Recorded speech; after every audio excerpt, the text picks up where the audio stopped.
وہ تو فوت ہو گئے. سیدہ مریم بعد میں پیدا ہوئی. ان کی کفالت پھر ان کے خالوص سیدنا زکریا علیہ السلام نے کی. اس کا ذکر بھی سورہ آل عمران میں گزر چکا. تو وہاں پہ یہ تفصیل ہے کہ سیدہ مریم خود ایک دعا کے نتیجے میں پیدا ہوئی، لیکن مانگا لڑکا تھا، نکل آئی لڑکی. تو اللہ تعالیٰ نے کہا کہ کوئی لڑکا بھی اس لڑکی جیسا نہ ہوتا، اس کو وقف کرو. اب یہ بڑی حیران کن بات تھی کہ ان کو وقف کرنا ہے. تو اس کے لیے پھر ظاہر ہے الگ سے ایک حصہ بنایا گیا. وہاں پہ جتنے پریسٹ تھے، پادری تھے، مذہبی طبقہ، یا آج کل آپ سمجھ لیں جس طرح مدرسے کے طالب علم، تو وہ جس جگہ پہ بیٹھے تھے وہاں پہ تو اس چھوٹی بچی کو نہیں بٹھایا جا سکتا، اور بچی بھی چھوٹی سی. جب وہ چلنے پھرنے کے قابل ہوئی ہیں بمشکل 7-8 سال کی عمر میں، تو ان کو پھر وہاں پہ وقف کر دیا گیا تھا. پانی بھر کے لاتی تھی. وہ میں نے آپ کو بتایا ایران والوں نے جو مریم مقدس فلم بنائی ہے نا، یقین کریں بندے کے آنسو نہیں رکتے. انہوں نے جو اس کو فلمایا ہے، مجھے پہلی دفعہ اس کو دیکھ کر احساس ہوا ہے کہ یہ غیر معمولی معاملہ ہے. ماں باپ پہ کیا کیفیت گزری، باپ تو نہیں تھے، خالو تھے، ان پہ کیا کیفیت گزری، اور والدہ پہ کیا کیفیت گزری. اس تکلیف کا کوئی اندازہ نہیں کر سکتا. پھر انہیں جو تیکھی باتیں سننی پڑتی تھی مدرسے کے طالب علموں کی طرف سے. طالب علم تو ایک دوسرے کو نہیں چھوڑتے ہیں، تو ایک چھوٹی بچی اس کے اوپر ظلم کرتے تھے، مارتے تھے، پیٹتے تھے، اور اس سے ضرورت سے زیادہ کام لیتے تھے. ان کے لیے الگ سے پھر ایک حجرہ حضرت زکریا علیہ السلام نے بنایا جس میں وہ عبادت کرے تاکہ ان کا انٹریکشن ان کے ساتھ نہ ہو. ابھی تو ان کی کئی آزمائشیں باقی تھیں. ہمیں تو مرتبہ نظر آتا ہے نا حضرت سیدہ مریم کا، ان کی زندگی تو آزمائشوں سے عبارت ہے.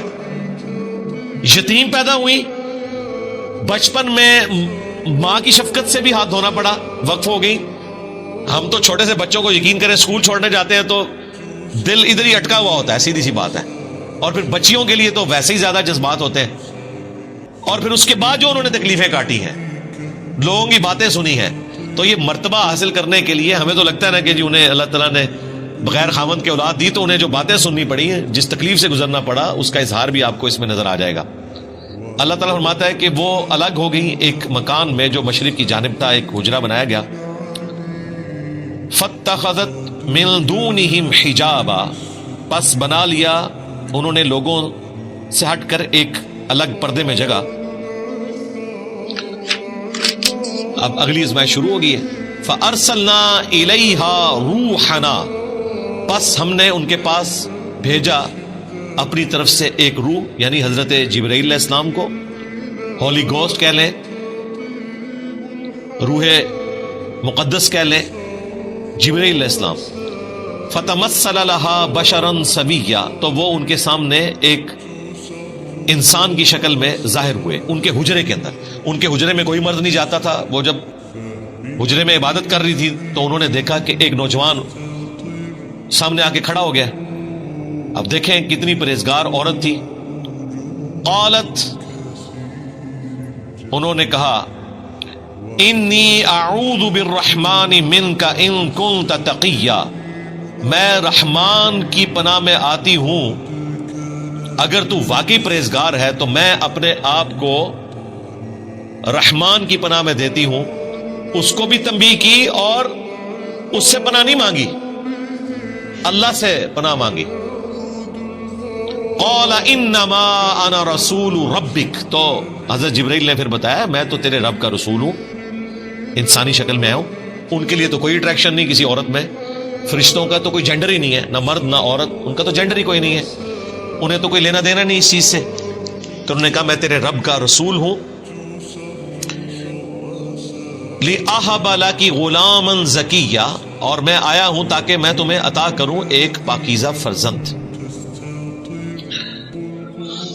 اب یہ واقعہ ہمیں انجیل میں بھی ملتا ہے، لیکن وہ جس انداز میں بیان ہوا ہے اور یہ جس انداز میں بیان ہوا ہے، زمین و آسمان کا فرق ہے.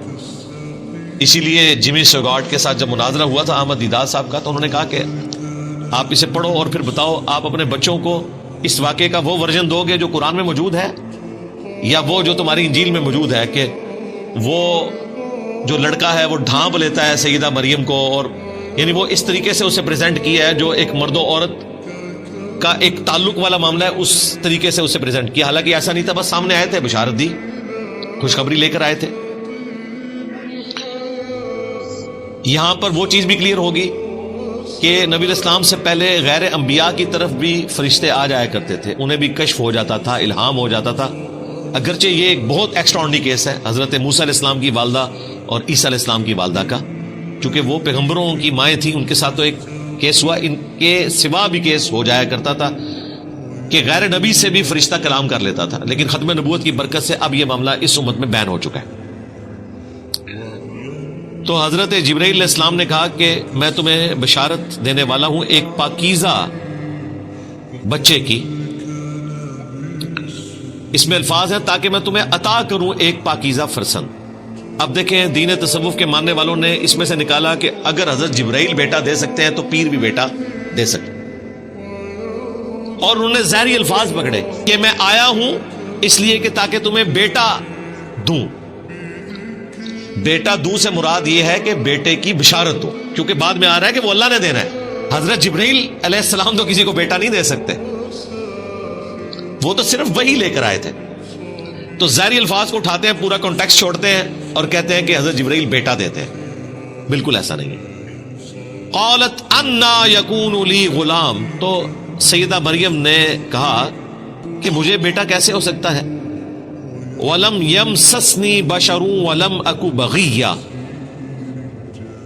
جبکہ مجھے کسی مرد نے آج تک ہاتھ نہیں لگایا شوہر کی حیثیت سے، اور نہ ہی میں کوئی بدکار عورت ہوں.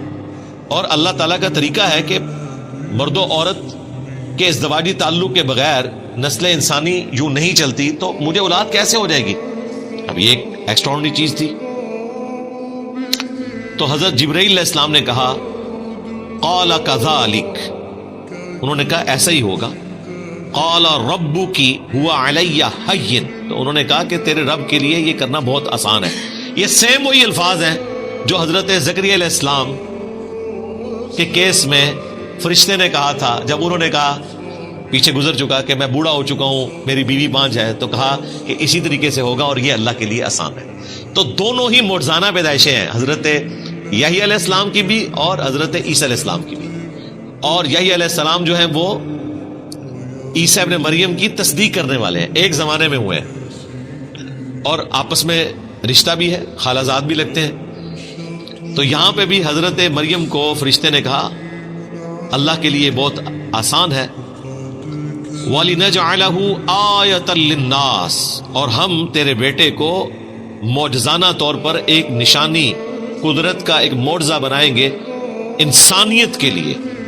وَرَحْمَةً مِنَّا، اور اپنی طرف سے سراپا رحمت. وَكَانَ أَمْرًا مَقْضِيًّا، اور یہ ایک ایسی بات ہے جس کا فیصلہ ہو چکا ہے، یہ اللہ کی تقدیر میں طے پا چکا ہے کہ آپ کو معجزانہ طور پر اولاد دی جائے گی، اور یہ اولاد انسانیت کے لیے ایک نشانی ہوگی. اللہ تعالیٰ کا ایک پلان تھا کہ ہم نے ایک انسان ایسا بھی پیدا کرنا ہے کہ جس کی ماں ہو اور باپ نہ ہو.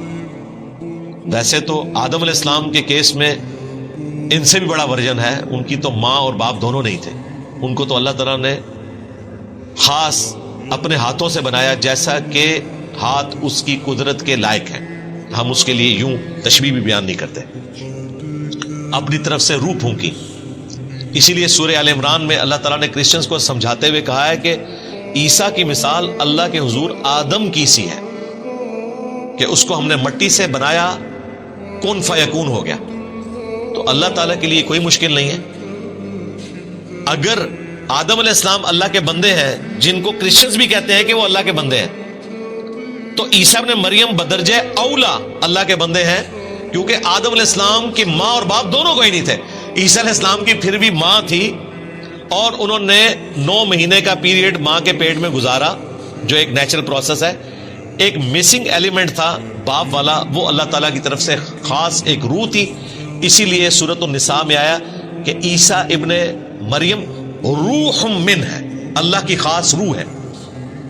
ویسے تو ہمارے اندر بھی اللہ کی روح ہے، روح سے مراد اللہ کی مخلوق روح،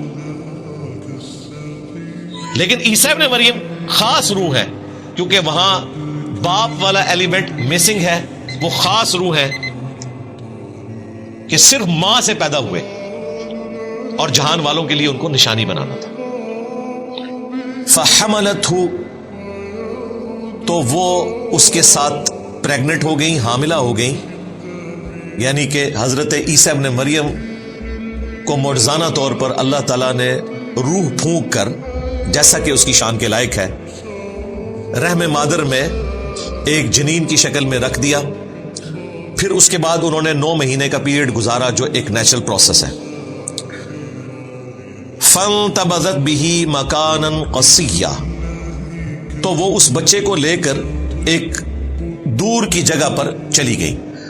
ظاہر ہے کہ وہاں پر جو پریگنینسی کے دوران تکلیف اٹھانی پڑتی ہیں ایک عورت کو، تو وہ ایک سمبل ہوتا ہے جس سے لوگ جج کر لیتے ہیں. اور وہ تو وہاں پر عبادت کر رہی تھی، لوگوں نے طرح طرح کی باتیں کرنی تھی. تو آپ کو اللہ تعالیٰ کی طرف سے یہ چیز القاء کی گئی کہ اب آپ اس جگہ کو چھوڑ کر کسی دور بیابان جنگل میں چلے جائیں. دونوں ماں بیٹا یعنی کہ سیدہ مریم اسی پریگننٹ فارم میں تشریف لے گئی، اور اللہ تعالیٰ نے ان کے لیے معجزانہ طور پر خوراک کا بندوبست کیا، کیونکہ اب وہ کسی کے پاس کھانے کے لیے تو نہیں جا سکتی تھی. 9 مہینے تک انہوں نے کھجور اور پانی کے اوپر گزارا کیا. کھجور ایک پرفیکٹ غذا ہے، ظاہر ہے. ایک کھجور کے اندر 2 روٹیوں کے برابر کیلوریز موجود ہوتی ہیں، اور تازہ کھجوریں اللہ تعالیٰ کی طرف سے، اور تازہ پانی کا چشمہ اللہ تعالیٰ کی طرف سے 9 مہینے کے لیے بہا دیا گیا. جس بھی وہ جنگل کے پورشن میں تھی اس کا ذکر آیا. فَأَجَاءَهَا الْمَخَاضُ إِلَى جِذْعِ النَّخْلَةِ، پس وہ جو پریگنینسی کا درد تھا، وہ تکلیف انہیں لے آئی ایک کھجور کے تنے کے پاس. این ممکن ہے کہ وہ سادہ تنا تھا، اللہ تعالیٰ نے معجزانہ طور پر اس کے اوپر کھجوریں ان کے لیے اگا دی، یا وہ پہلے سے درخت موجود تھا. بہرحال ایک غیر معمولی چیز ہے. تو وہ اس درخت کے ساتھ ٹیک لگا کے بیٹھ گئی.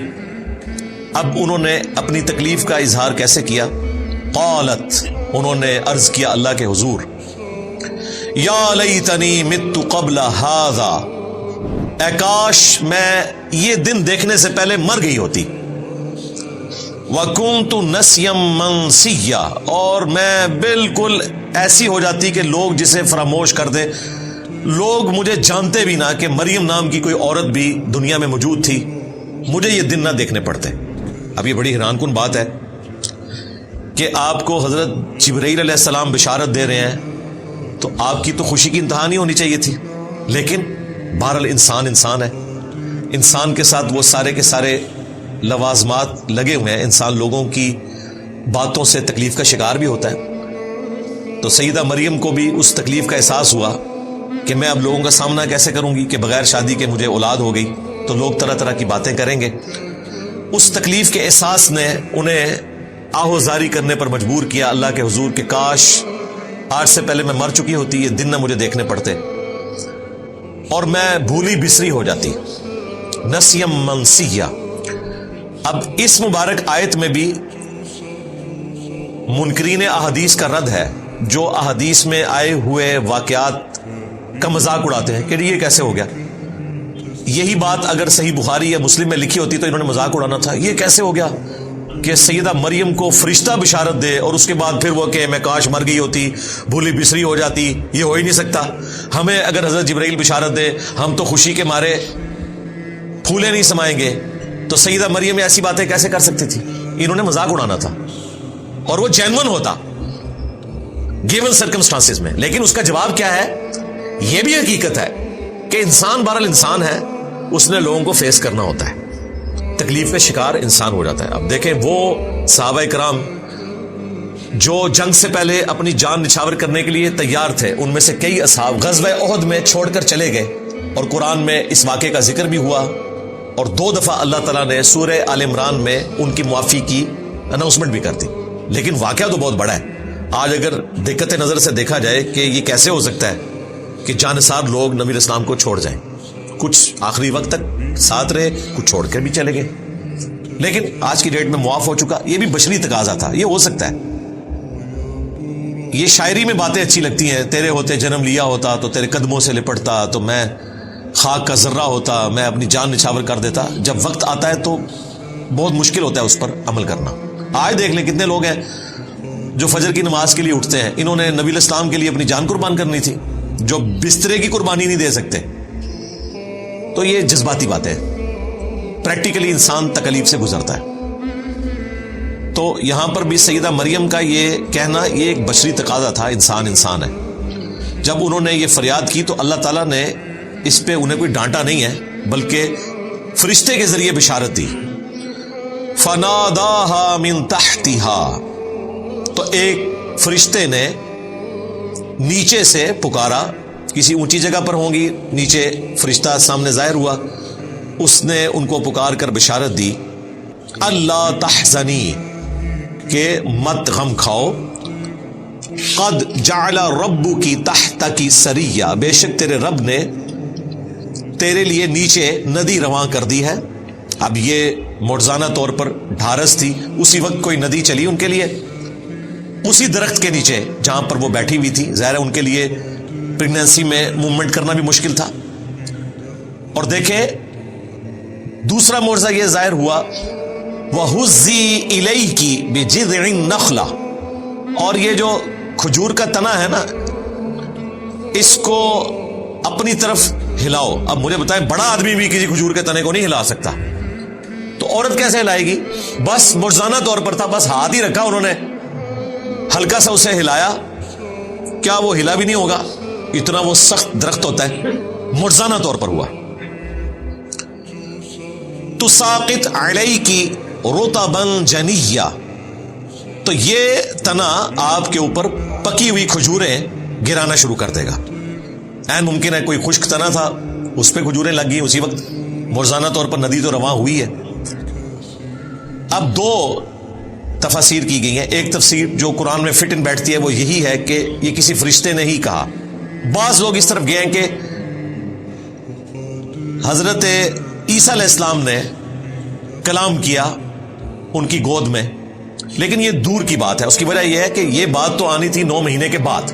وہ 9 مہینے میں انہوں نے کس طرح اپنا وقت پاس کیا، تو یہ بات زیادہ مضبوط ہے کہ فرشتے نے ندا کی جب وہ پریگننٹ حالت میں جا کے تنے کے ساتھ ٹیک لگا کے بیٹھ گئی، اور انہوں نے اللہ کے حضور فریاد کی، تو اللہ تعالیٰ نے فرشتے کے ذریعے بشارت دی کہ آپ کے لیے میٹھے پانی کی ندی ہے، اور یہ درخت کا تنا آپ بس اسے تھوڑا سا ہلائیں، ہاتھ لگانے کی دیر ہے، آپ کے اوپر پکی ہوئی کھجوریں گریں گی، جو ایک پرفیکٹ غذا ہے، پانی بھی اور کھجوریں بھی. فَكُلِي وَاشْرَبِي، تو کھاؤ اور پیو، اس میں سے پرفیکٹ غذا ہے. وَقَرِّي عَيْنًا، اور اپنی آنکھوں کو ٹھنڈا کرو. کس کے ذریعے؟ جو بچہ پیدا ہونے والا ہے اس کے تصور سے کہ یہ معجزانہ پیدائش ہے. وجیہن فی الدنیا والآخرہ ومن المقربین، اور جب پیدا ہو گیا تو ماں کے اندر ایک اٹریکشن ہے نیو بورن بیبی کے لیے. ماں کو چھوڑ دیں، آپ چھوٹے بچے ذرا موٹر بائکس پہ بیٹھے ہوئے دیکھیں، آپ کے اپنے بچے بھی نہیں ہوتے پھر بھی اتنی اٹریکشن ہوتی ہے. چھوٹے بچوں میں اللہ تعالیٰ نے اٹریکشن رکھی ہے. انسان نہیں، بلی کا بچہ دیکھ لیں، مرغی کا چوزا دیکھ لیں، ایک نیچرل اللہ تعالیٰ نے اٹریکشن کا معاملہ رکھتی ہے. تو اپنی آنکھوں کو ٹھنڈا کرو اپنے بچے کو دیکھ کر. فَإِمَّا تَرَيِنَّ مِنَ الْبَشَرِ أَحَدًا، اور تم اگر کسی آدمی کو دیکھو، کوئی آدمی نظر آئے جو تمہارا جاننے والا ہو، اور ظاہر ہے وہ پوچھے گا مریم کب شادی ہوئی اور یہ بچہ کہاں سے آ گیا، کیا چکر ہے، تو تم نے اس کے جواب میں کیا کرنا ہے؟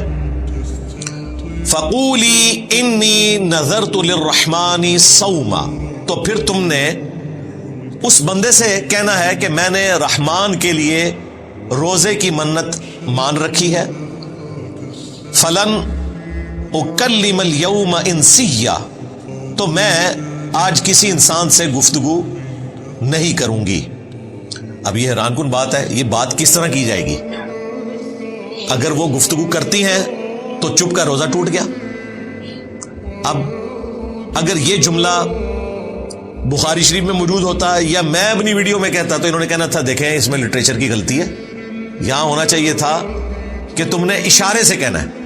یہ الفاظ کیوں آئے؟ فقولی، تو تم نے کہنا ہے، یہ تو الفاظ ہی نہیں ہونے چاہیے تھے.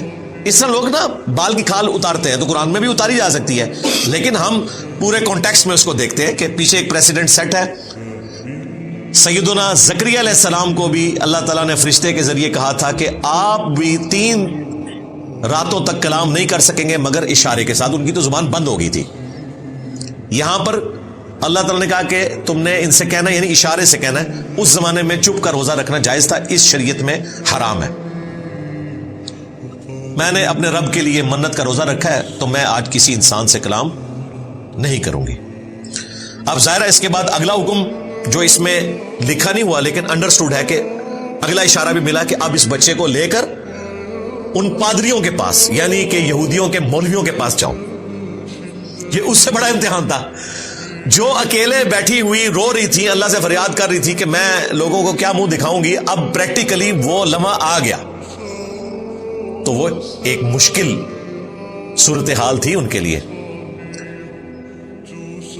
فَأَتَتْ بِهِ قَوْمَهَا تَحْمِلُهُ, تو وہ بچہ اٹھا کر اپنی قوم کے پاس آئیں. گود میں بچہ اٹھایا ہوا ہے. اب قوم نے تو مریم کو ایک آئیڈیل پرسنالٹی کے طور پر دیکھا ہے کہ چھوٹی سی بچی ہیکل سلمانی کے لیے وقف ہے, ہر وقت عبادت کرتی رہتی ہے, اور اینڈ رزلٹ یہ نکلا ہے کہ 16 سال کی بچی ایک چھوٹا سا بچہ اٹھا کر آ گئی ہے. تو لوگوں نے ظاہر اس کے کریکٹر کے بارے میں بات ہی کرنی تھی, یہ نیچرل تھا, اور وہی ہوا. قالو, تو وہ علماء کرام بولے, یہودی پریسٹ, یا مریم, اے مریم, لقد جئت شیئا فریا, بے شک تو نے تو بہت ہی برا کام کیا. بجائے اس کے کہ کوئی پوچھتے, ڈائریکٹ انہوں نے فتوا لگانا شروع کر دیا. حالانکہ ان کے پاس پروفیسیز موجود تھی کہ پیغمبر آنے والے ہیں. سیدہ مریم کا ایک کریکٹر تھا, انہوں نے ڈائریکٹ 0 سے ملٹیپلائی کر دیا, الزامات لگا کر پھر پوچھا.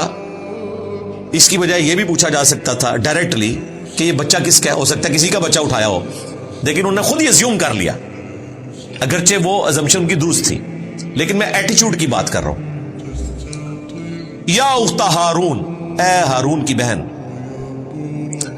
ما کان ابوک امرأ سوء, نہ تو تیرا باپ کوئی برا آدمی تھا, وما کانت امک بغیہ, اور نہ تیری ماں کوئی بدچلن عورت تھی. یعنی تو نیک ماں باپ کی اولاد ہے. تیرا باپ پیغمبر تھا عمران, اور تیری ماں بھی نیک عورت, اور تیرا بھائی ہارون وہ بھی کوئی شریف النفس انسان ہوگا, اس کی طرف منسوب کیا. اس کریکٹر میں تیرا کریکٹر نہیں بیٹھتا. اب یہاں پر جو آیا یا اخت ہارون, تو بعض لوگوں نے اس پر اعتراض کیا. رسول اللہ کے زمانے میں بھی, آج تک کرسچنز کرتے ہیں. مارمری ایمینول جو کرسچن آرتھوڈاکس ہے, ایک پریسٹ آسٹریلیا میں, اس نے قرآن پر, اسلام پر 5 اعتراضات کیے تھے. ان میں سے ایک اعتراض یہ تھا, میں نے تفصیلی ویڈیو ریکارڈ کروائی تھی, reply to Christian bishop Mar Mari Emmanuel. 5 blames اس نے لگائے تھے, میں نے جواب دیا تھا. ایک یہ ہے کہ جی ہارون علیہ السلام اور عیسیٰ علیہ السلام میں تو 1000 سال کا فاصلہ ہے, تو سیدہ مریم ہارون کی بہن کیسے ہو گئی؟ یہ تو ہسٹوریکل مسٹیک ہے قرآن میں. انہوں نے بھی پادریوں کی طرح ایزیوم کر لیا کہ قرآن کو یہ زمانی ترتیب ہی نہیں پتا. حالانکہ قرآن حکیم میں سورہ آل عمران میں, سورۃ المائدہ میں انبیاء کی زمانی ترتیب کا بھی ذکر ہوا ہے. سورۃ الحدید میں بھی کئی جگہ, جس میں اللہ تعالیٰ نے ترتیب کے ساتھ بیان کیا کہ ہم نے ابراہیم علیہ السلام کو, پھر ان کی اولاد میں سے اسحاق, اور ان کی اولاد کو پیغمبری عطا فرمائی, اور پے در پے رسول آتے رہے, یہاں تک کہ عیسیٰ ابن مریم کو ہم نے بھیجا. اور اس میں موسیٰ علیہ السلام, ہارون علیہ السلام کا بھی ذکر ہے. قرآن تو خود کہہ رہا ہے کہ ان کا زمانہ ایک نہیں ہے, تو قرآن تو یہ غلطی کر ہی نہیں سکتا تھا نا کہ اس سے مراد وہ ہارون لیا جاتا جو موسیٰ علیہ السلام کے بڑے بھائی تھے. قرآن تو خود کہہ رہا ہے کہ ان کے درمیان اتنا فاصلہ ہے. 2 نمبری کرتے ہیں, یہ آیت اٹھاتے ہیں اور کہتے ہیں قرآن کو تو ہسٹری کا نہیں پتا, دوسری جگہ سے آیات اٹھائیں, قرآن تو خود بتا رہا ہے. تو اس کا جواب یہ ہے, صحیح مسلم میں حدیث ہے, مغیرہ ابن شعبہ کہتے ہیں میں نجران گیا تھا, وہاں کرسچنز تھے, اور وہی تھے جو بعد میں آئے بھی تھے مباہلے کے لیے. تو انہوں نے مجھ سے سوال کیا کہ ہارون کی بہن مریم کیسے ہو گئی؟ ان کے درمیان تو 1000 سال سے زیادہ کا فاصلہ ہے. تو میں ان کو جواب نہیں دے سکا. تو نبی علیہ السلام نے کہا کہ تم نے ان کو کہہ دینا تھا کہ بنی اسرائیل کے لوگ اس چیز کو اچھا سمجھتے تھے کہ پیغمبروں کے نام کے اوپر نام رکھیں. تو اتنا تو تم کامن سینس یوز کر سکتے تھے کہ یہاں ہارون علیہ السلام سے مراد موسیٰ علیہ السلام کے بھائی نہیں ہیں. اب یہ حیران کن بات ہے کہ ہارون علیہ السلام اور موسیٰ علیہ السلام کے والد کا نام بھی عمران ہے اور سیدہ مریم کے والد کا نام بھی عمران ہے. تو اس چیز کی وہ پلی لیتے ہیں. بھئی یہ پلی لی جائے تو تم بھی مانتے ہو کہ دونوں کے والد عمران ہیں، تو کیا تم بھی ایک زمانہ مان رہے ہو ان کا؟ نہیں. تو وہ وہی جواب دیں گے جو نبی علیہ السلام نے دیا کہ انبیاء کے ناموں کے اوپر نام رکھے جاتے تھے، نیک بندوں کے ناموں کے اوپر نام رکھے جاتے تھے، اور وہ لیگیسی اس امت میں بھی چلی ہے. ہم لوگ بھی پریفر کرتے ہیں کہ انبیاء کے ناموں کے اوپر نام رکھیں. اس وقت دنیا میں سب سے زیادہ نام محمد ہے. وہ اسی وجہ سے ہے کہ نبی علیہ السلام کی طرف نسبت ہے. مسلمان ابراہیم بھی رکھتے ہیں، موسیٰ بھی رکھتے ہیں، عیسیٰ بھی رکھتے ہیں الحمدللہ. تو بنی اسرائیل میں بھی یہ طریقہ تھا کہ نبیوں اور نیک لوگوں کے نام کے اوپر نام رکھے جاتے تھے. تو نبی علیہ السلام نے کہا کہ تم نے کہہ دینا تھا کہ بنی اسرائیل انبیاء اور نیک لوگوں کے ناموں کے اوپر اپنے بچوں کے نام رکھا کرتے تھے.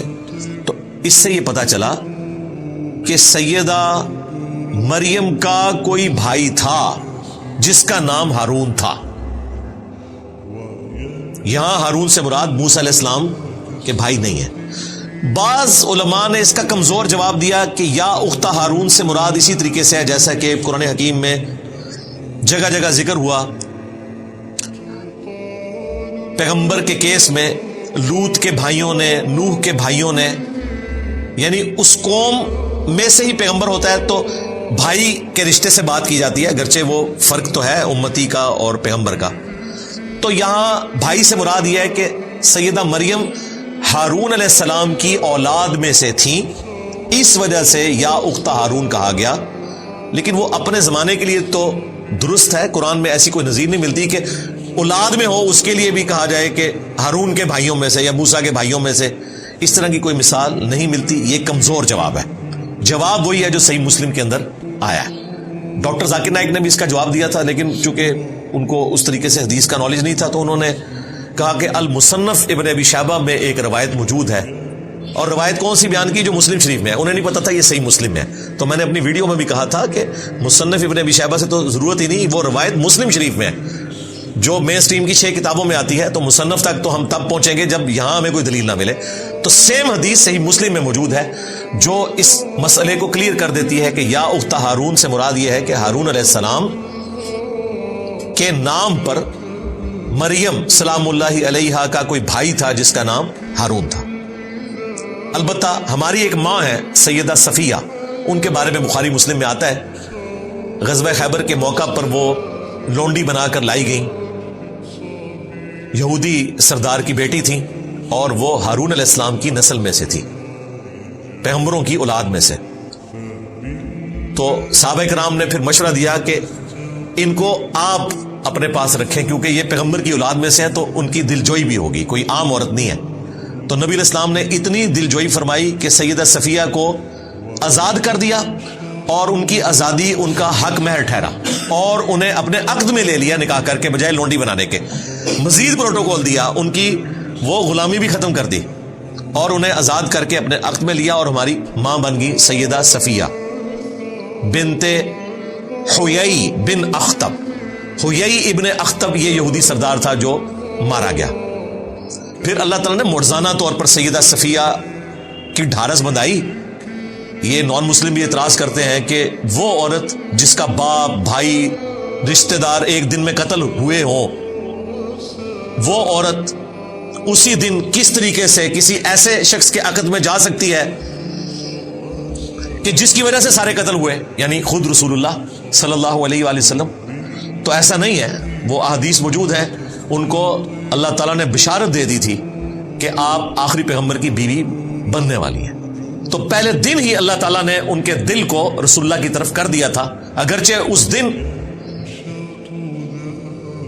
ان کا باپ قتل ہوا تھا، باقی رشتہ دار قتل ہوئے ہوئے تھے، پھر بھی نبی الاسلام کی طرف مائل ہوئی اور انہوں نے فوراً اسلام قبول کر لیا اور نبی الاسلام کی وہ زوجہ بن گئی. اور ان کا قد چھوٹا تھا، اونٹ پہ بیٹھ نہیں سکتی تھی، تو نبی الاسلام نے اپنے مبارک گھٹنے کو رکھا اور اس پہ پاؤں رکھ کے وہ اونٹ پر سوار ہوئی. اس سے یہ پتا چلا کہ نبی الاسلام اپنی بیویوں کو کتنا پروٹوکول دیتے تھے اور اپنے پیچھے سوار کیا. یہاں کراچی کے ایک مفتی نے بات کی تھی کہ جی وہ موٹر بائک کے پیچھے ایک ٹانگ ادھر کر کے اور ایک ٹانگ ادھر کر کے بیٹھنا، یہ عجیب سی، پھر بڑے اس نے عجیب و غلیظ قسم کے الفاظ استعمال کیے تھے. تو میں نے کہا تھا کہ اللہ کے بندے، یہ تو سنت ہے. اونٹ کے اوپر سیدہ صفیہ رسول اللہ کے پیچھے اسی حالت میں بیٹھی تھی کہ ایک ٹانگ ادھر کر کے ایک ٹانگ ادھر کر کے، اور نبی الاسلام کو پکڑ کر وہ بیٹھی تھی. تو یہ تو سنت ہے اور یہ زیادہ سیف طریقہ ہے. گاؤں کے لوگ آپ نے دیکھا ہے بوڑھی عورتوں کو جب لے کر چلتے ہیں تو وہ دونوں ٹانگیں ایک طرف نہیں کرتے، گرنے کے چانسز ہوتے ہیں. ایک ٹانگ اس طرف اور ایک ٹانگ اس طرف، اس میں چانسز نہیں ہوتے. اس طریقے سے سواری پر بیٹھنا ہماری ماں کی سنت ہے، سیدہ صفیہ کی. پھر ایتھیسٹ کی طرف سے یہ بھی اعتراض ہوا تھا کہ ان کی تو عدت پوری نہیں ہوئی تھی، تو وہ بھی میں نے بخاری مسلم سے بتایا تھا کہ جو لونڈی بن کر آتی ہے تو اس کی عدت ایک دفعہ حیض کا آنا ہے اور پاک ہو جانا ہے، اور وہ بخاری مسلم میں موجود ہے کہ اس کے بعد ہی وہ نبی الاسلام کے عقد میں آئی تھی. تو یہ ساری چیزیں لوگ اعتراض کرتے رہتے، میں نے ساتھ ساتھ اس کا جواب دے دیا، کیونکہ یا اخت ہارون سے سیدہ صفیہ کا ذکر خیر بھی آ گیا الحمدللہ سلام اللہ علیہا. اب جب ان پادریوں نے یہ بات کی نا کہ نہ تو تیرا باپ کوئی بدکار تھا، نہ ماں بدکار تھی، اور ہارون کی تو بہن ہے اور کام تیرے یہ ہیں، تو سیدہ مریم کو تو پہلے بشارت تھی کہ آپ نے نہیں بولنا اور کہنا میں نے رحمان کے لیے روزہ رکھا ہے، اور مزید جو گائیڈ لائنز تھی وہ یہ تھی فَأَشَارَتْ إِلَيْهِ، تو انہوں نے اشارہ کیا اس بچے کی طرف، کیونکہ بول تو نہیں سکتی تھی. اب یہ تو ان مولویوں کا مزید مذاق اڑانا تھا کہ دیکھو ایک سیریس بات پوچھ رہے ہیں، اس نے روزہ بھی آج کے دن رکھا ہوا ہے اور اوپر سے ہمارا مذاق اڑا رہی ہے. قالوا کیف نکلم من کان فی المہد صبیا، انہوں نے کہا کہ ہم کیسے بات کریں اس سے جو کہ اس وقت گود میں ہے، چھوٹا کم سن بچہ ہے، شیرخوار نیو بورن بیبی ہے، اتنا چھوٹا بیبی تو بول ہی نہیں سکتا. تو اگر تم یہ کہنا چاہ رہی ہو کہ اس سے پوچھیں تو یہ کیسے بولے گا؟ بس اس کے بعد سیدہ مریم کو کچھ کرنے کی ضرورت نہیں پڑی، اب بول پڑے ہیں عیسیٰ ابن مریم. اور یہ سیدنا عیسیٰ علیہ السلام کا معجزہ ہے. عیسیٰ علیہ السلام جیسی کوئی پرسنالٹی نہیں ہے. یقین کریں ان کی پیدائش معجزہ، ان کا بچپن میں بولنا معجزہ، ان کا وہ معجزات دکھانا جو خدائی کام ہے، مردوں کو زندہ کرنا، مٹی کی مورت میں پھونک مارنا اور وہ پرندہ بن جانا، جو اندھے ہیں انہیں شفا دینا اللہ کے عزت سے، کوڑی کے مریضوں کو شفا دینا، پھر ان کا دنیا سے اٹھایا جانا معجزہ. اور سب سے بڑھ کر کئی سو سال سے 2000 سال ہو چکے ہیں ابھی تک، اب پتہ نہیں کتنے اور گزرنے ہیں، آسمانوں پر زندہ رہنا معجزہ اور دوبارہ اترنا معجزہ. تو معجزہ ہی معجزہ ہے. عیسیٰ ابن مریم ڈیزرو کرتے تھے کہ اگر انسانیت میں کسی کو خدا کا بیٹا کہا جائے تو وہ عیسیٰ ابن مریم ہو. یہ اللہ نے آزمائش بنا دیا، لیکن وہ اللہ کے پیغمبر تھے، اللہ کے بندے تھے. اور دیکھیں یہاں پر بھی وہی بات ہے، قال انی عبد اللہ، تو بچہ بول پڑا بے شک میں اللہ کا بندہ ہوں. پہلی بات اللہ کا بندہ. آتانی الکتاب، تو اس نے مجھے کتاب دی ہے انجیل. وجعلنی نبیا، اور مجھے نبی بھی بنا دیا ہے، یعنی مبعوث بھی ہو گئے چھوٹی عمر میں. ویسے تو عموماً 40 سال کی عمر میں انبیاء کو مبعوث کیا جاتا ہے، میچورٹی کی ایج میں. موسیٰ علیہ السلام ہمارے پیغمبر صلی اللہ علیہ وآلہ وسلم 40 سال کی عمر میں مبعوث ہوئے، اللہ کی حفاظت میں تھے، لیکن مبعوث 40 سال کی عمر میں. اور یہاں پر نیو بورن بیبی مبعوث بھی ہو گیا ہے اور گفتگو کر رہے ہیں. وَجَعَلَنِي مُبَارَكًا أَيْنَمَا كُنْتَ، اور اس نے مجھے بابرکت بنایا ہے میں جہاں بھی چلا جاؤں. تو جناب آپ رومن امپائر جو بت پرست تھے ان کی حکومت میں اگر بادشاہ تھی تو عیسیٰ ابن مریم کی تھی. لا علاج مریضوں کو ٹھیک کر دیتے تھے. جس شہر میں چلے جاتے تھے ہزاروں کا مجمع لگ جاتا تھا، لوگ اپنے مریضوں کو لے کے آتے تھے. تو جس طرف چلا جاؤں مبارک ہوں میں. کوڑ کے مریض ہیں، ہاتھ پھیرا ٹھیک ہو گئے. نابینا آئے ہیں، ہاتھ پھیرا ٹھیک ہو گئے. اتنے بڑے بڑے معجزات. اور بیسیکلی یہ اس لیے تھا کہ بنی اسرائیل کے آخری پیغمبر تھے سیدنا عیسیٰ ابن مریم، اور اللہ نے فیصلہ کر لیا تھا کہ بنی اسرائیل نے اپنے پیغمبروں کے ساتھ جو بے وفائیاں کی ہیں، ناحق انہیں قتل کیا، انہیں تکالیف دی، تو اب میں ان کے اوپر عذاب کا کوڑا ایسا مسلط کروں گا کہ وہ قیامت تک چلے گا.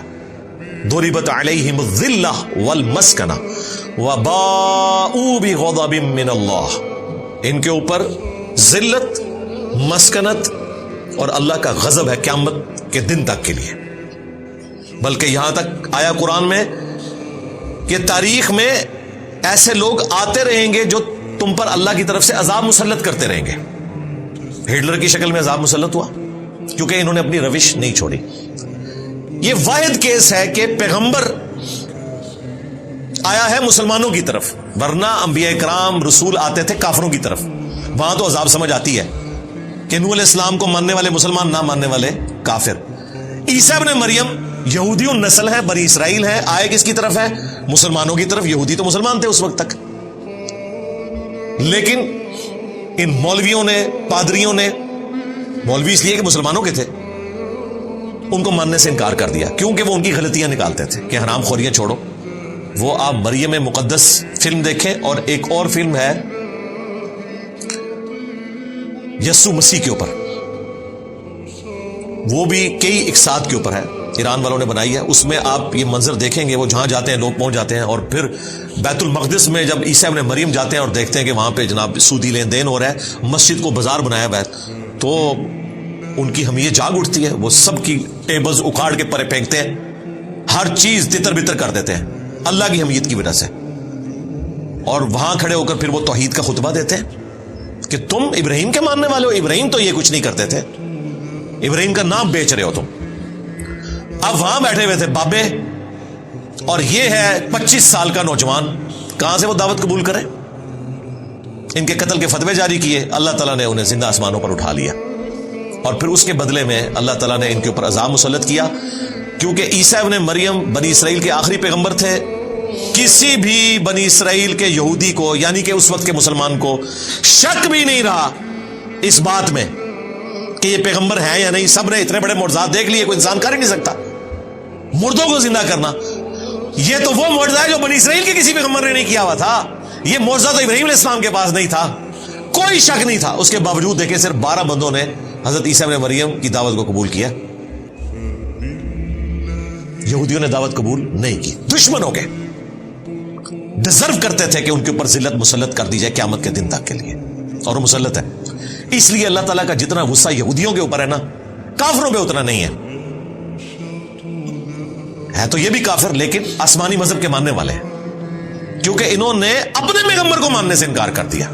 اور یہ دیکھیں، یہ معجزہ وہ اپنی آنکھوں سے دیکھ رہے ہیں کہ ایک شیرخوار بچہ وہ کہہ رہا ہے میں اللہ کا بندہ ہوں، اللہ نے مجھے کتاب دی ہے، مجھے نبی بنایا ہے، مجھے بابرکت بنایا ہے، میں جہاں کہیں بھی جاؤں. وَأَوْصَانِي، اور مجھے وصیت کر دی ہے اس بات کی، بِالصَّلَاةِ، کہ نماز ادا کرتے رہو. نماز کا ذکر ہر جگہ آتا ہے کہ پیغمبر بھی اپنے آپ کو نماز سے بے نیاز نہیں کر سکتا.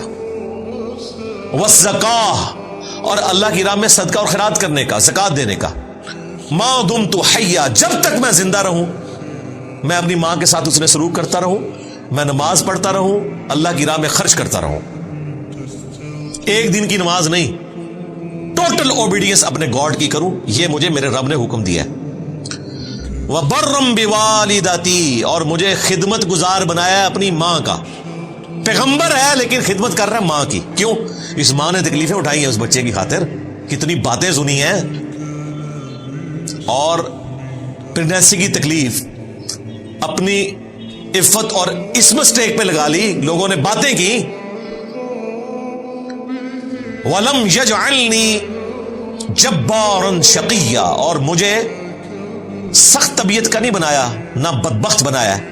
یعنی میں نرم مزاج ہوں، اپنی ماں کے ساتھ بھی اس نے سلوک کرنے والا اور عوام الناس کے ساتھ بھی. والسلام علیہ، اور سلامتی ہو مجھ پر، یوم ولدت، اس دن جس دن میں پیدا ہوا، ویوم اموت، اور اس دن جب میں الٹیمیٹلی مروں گا، یعنی دنیا میں دوبارہ آنا ہے، اس کے بعد شادی بھی کریں گے، فوت بھی ہوں گے. اس پہ میری الگ سے ویڈیوز ریکارڈ ہیں، اولاد بھی ہوگی. وَيَوْمَ أُبْعَثُ حَيًّا، اور اس دن جس دن میں مرنے کے بعد دوبارہ اٹھایا جاؤں گا. تینوں مواقع پر مجھے اللہ تعالیٰ کی سلامتی نصیب ہو.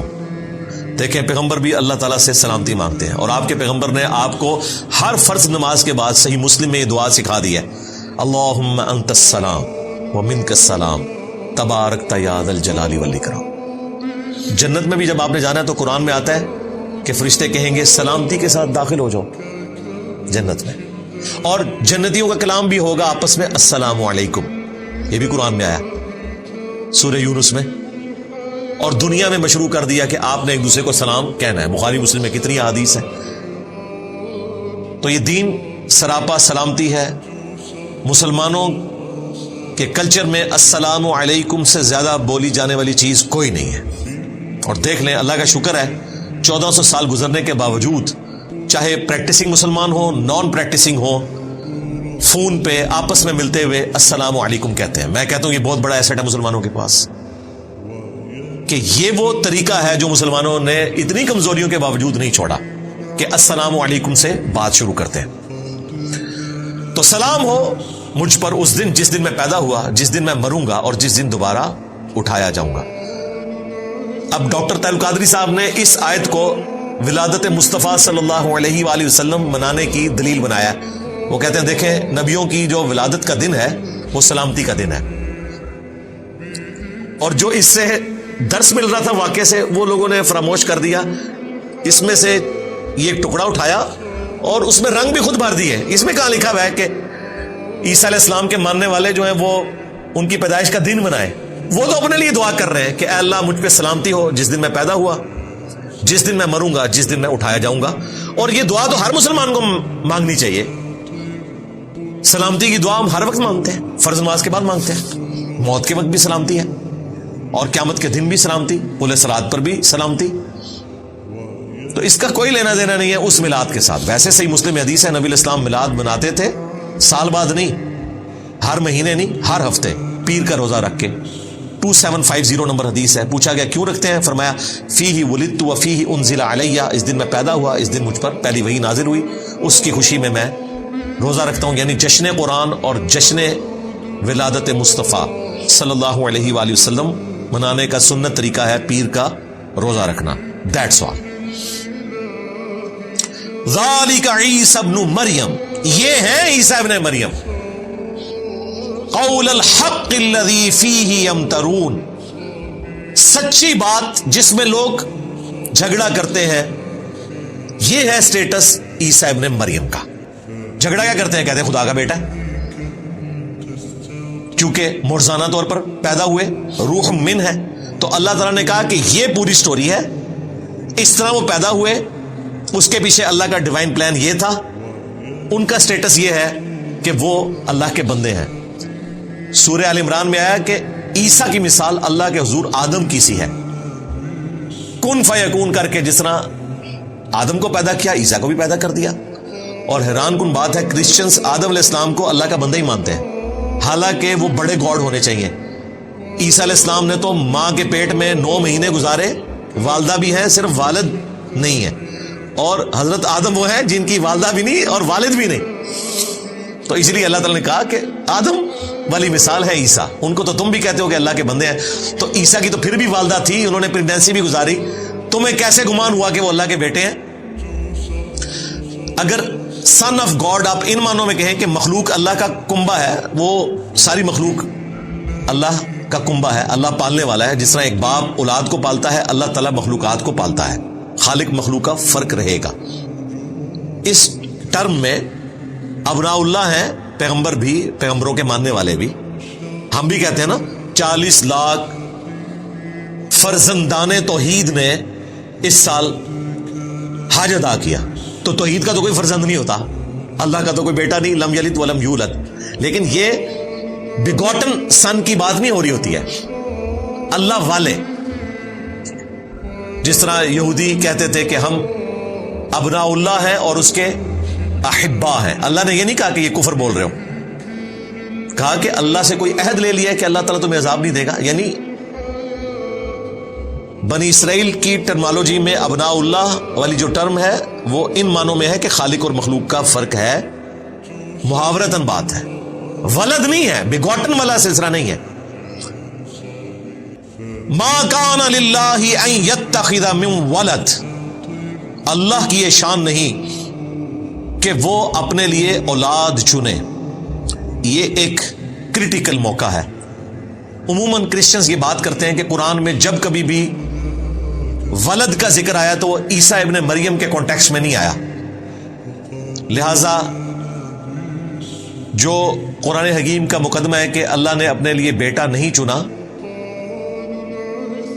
یہ والا مقدمہ آپ ہمارے خلاف نہیں پیش کر سکتے. ولد کا لفظ دکھائیں کہ عیسیٰ ابن مریم کے کانٹیکسٹ میں اللہ تعالیٰ نے کرسچنز کے بارے میں بات کی ہو کہ وہ عیسیٰ ابن مریم کو بیگوٹن سن مانتے تھے، تو یہ ثبوت ہے قرآن میں کہ وہ بیگوٹن سن مانتے تھے، کیونکہ یہاں کانٹیکسٹ کے ساتھ اللہ تعالیٰ نے بیگوٹن سن کی نفی کی ہے. کیونکہ کرسچنز میں سے بہت تھوڑا سا طبقہ ہے جو توحید کے ماننے والے ہیں، یونیٹیرین ان کو کہا جاتا ہے، موحد کہا جاتا ہے، بہت تھوڑے ہیں، آٹے میں نمک بھی نہیں، آٹے میں نمک پھر بھی زیادہ ہوتا ہے. اور وہ یہ بات پکڑتے ہیں، وہ کہتے ہیں ہم تو خدائے واحد کے ماننے والے ہیں اور قرآن نے ہمیں تو کہیں کنڈیم نہیں کیا. وہ تو بات ہوئی ہے بیٹا بنانے کی، تو بیٹے کا کانسیپٹ تو آپ کے ہاں بھی ہے کہ یہ محاورتاً بات ہوتی ہے. وہ تو ہم کہتے تھے، ہم ولد نہیں کہتے تھے. یہ موقع ہے جہاں پر اللہ تعالیٰ نے ذکر کر دیا کہ وہ ولد بھی مانتے تھے، اور یہ حقیقت ہے. کنگ جیمز ورژن جو اس وقت دنیا میں چل رہا ہے، گریک لینگویج سے ٹرانسلیٹ ہوا ہے، انجیل مقدس کے نام سے.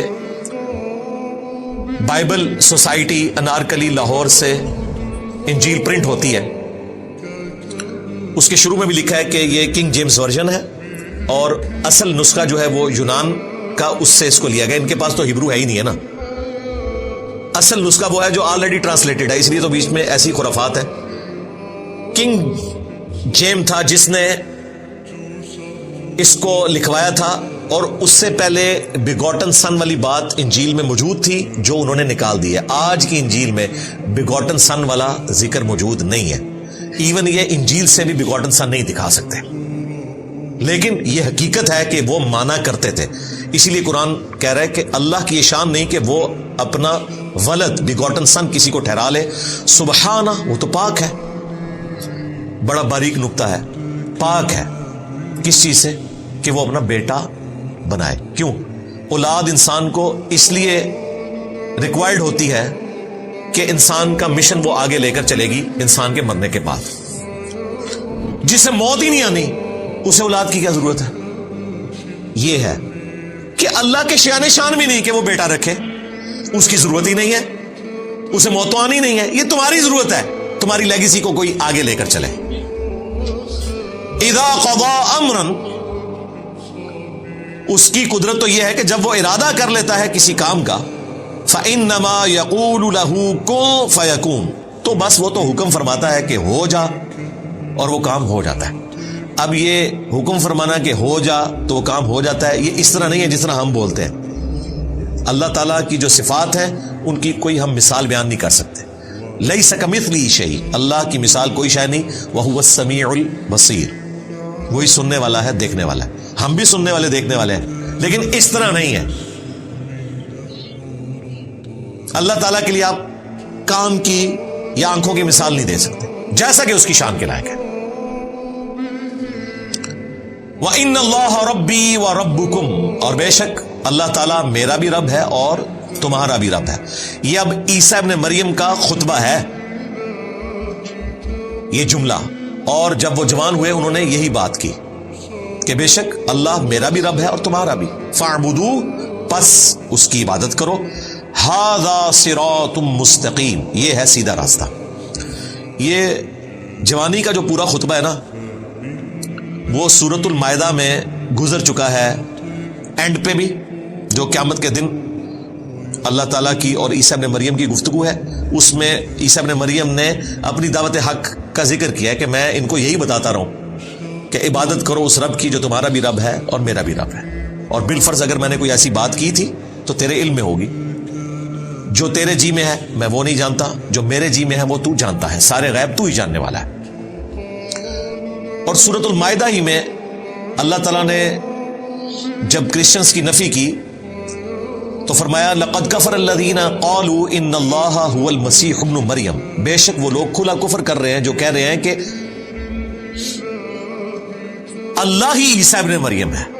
یعنی نعوذ باللہ اللہ تعالیٰ عیسیٰ ابن مریم کی شکل میں دنیا میں اتر آیا. وقال المسیح, جبکہ مسیح تو خود یہ دعوت دیا کرتے تھے, یا بنی اسرائیل, اے اولاد یعقوب, اعبدوا اللہ ربی و ربکم, عبادت کرو اس رب کی جو میرا بھی رب ہے اور تمہارا بھی رب ہے. انہ من یشرک باللہ, یاد رکھنا بے شک جس نے اللہ کے ساتھ شرک کیا, فقد حرم اللہ علیہ الجنہ ومأواہ النار وما للظالمین من انصار, ایسے شخص پہ اللہ نے جنت حرام کر دی ہے اور اس کا ٹھکانہ ہے جہنم کی آگ, وہاں اس کا کوئی مددگار نہیں ہوگا. یہ پورا خطبہ ہے عیسیٰ ابن مریم کا کہ وہ تو کہتے تھے کہ عبادت کرو اس کی جو میرا بھی رب ہے اور تمہارا بھی رب ہے. اللہ تعالیٰ کہہ رہے ہم نے تو عیسیٰ ابن مریم کے ذریعے توحید بیان کی, لیکن کیا ہوا, فاختلف الاحزاب من بینہم, پھر کئی گروہ آپس میں اختلاف کرنے لگے. کرسچنز میں بھی گروپ بن گئے, ایک نے کہا اللہ کا بیٹا ہے, دوسروں نے کہا کہ اللہ ہی ہے, پروٹیسٹنٹ کہتے ہیں کہ وہ گاڈ ہے, اور کیتھولک کہتے ہیں وہ اللہ کے بیٹے ہیں. موحدین تو بہت تھوڑے ہیں ان میں. اور یہودیوں نے تو نعوذ باللہ انہیں آؤٹ آف ویڈ لاک کہا, گالیاں دیں, دجال کہا, کیا کیا الفاظ استعمال کیے. عیسیٰ ابن مریم کی والدہ پر تہمت لگائی, اگرچہ انہوں نے اپنی آنکھوں سے ہی منظر دیکھا تھا لیکن دل بے ایمان تھے اجتا ٹیر. اگر دل بے ایمانی پر اترا ہو تو آپ لیم ایکسکیوزز, جھوٹے دلائل گھاڑ لیتے ہیں. فویل للذین کفروا من مشہد یوم عظیم, پس ہلاکت ہے کافروں کے لیے اس دن کی حاضری سے جو بہت بڑا دن ہوگا. بڑا مشکل دن ہے اللہ کے حضور پیشی کا دن, وہاں پر سب کا جھوٹ کھل جائے گا. دنیا میں تو آپ دھوکہ دے سکتے ہیں, وہاں تو پھر پکڑ ہوگی. اسمع بہم وابصر, اس دن یہ خوب سننے لگیں گے اور خوب دیکھنے لگیں گے. یوم یأتوننا لیکن الظالمون اليوم فی ضلال مبین, جس دن وہ اللہ کے حضور حاضر